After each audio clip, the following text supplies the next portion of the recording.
Good day, everybody, and I hope this finds you in good health. This is a 1 year update on growing hostas submerged. If you followed my other videos, you knew how this started out. Basically, I found some hostas that were continuously underwater in very moist soil and was just curious, could I grow them underwater? Well, this leaf right here, there's actually 4 of them on it, tip of my fingernail, is that little mouse hosta that I had.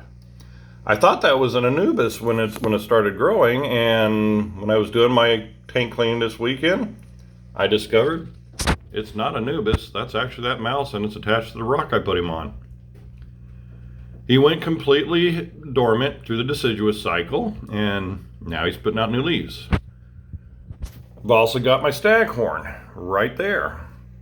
It's lost every bit of its immersed leaf growth, and these are all submerged leaves.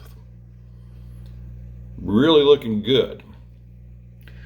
So this kind of is a double positive. If you're in the aquarium hobby, you now have another plant that's relatively cheap.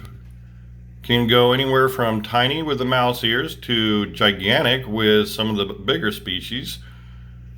I've got some Empress Woos, and I might try them in one of my in my big display tank. And you could start getting some really nice plants, different variegations, different colorations. My God, it's just, well, sky's the limit. So aquarists, you've got a new thing. Gardeners, we've got a new thing. I love both. I love doing both. So if you're into gardening and you've got, say, areas of your yard that are just saturated all the time, hostas seem to be a pretty good alternative, because I know my mouse and my staghorn both grow in areas that are very wet. So you can put those in there and get some good growth going. And if you've got water features in your yard, you know, like me, I've got a water feature, and it seems like every winter everything dies out, and then I got to replace it the next spring. Well, apparently if you put these hostas in the water, they're going to make it through the winter. I just went out and checked my yard today, and I'm starting to see some pops coming out of my hostas that are actually in the yard. And we just had the lowest temperatures in history basically come through this area. -17 with a wind chill of, I believe it was -27. That's northwest Arkansas.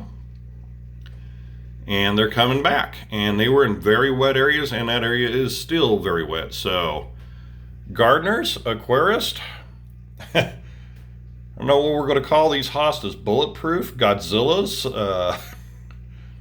Don't know, but I've had a lot of fun over the year. Keeping an eye on them, watching some of them go deciduous, watching, well, the staghorn never went anyplace. It just kept on growing. And there'll be more videos coming out. I'm hoping to see some flowers come up, and we'll just follow the progress of this and see if they keep going.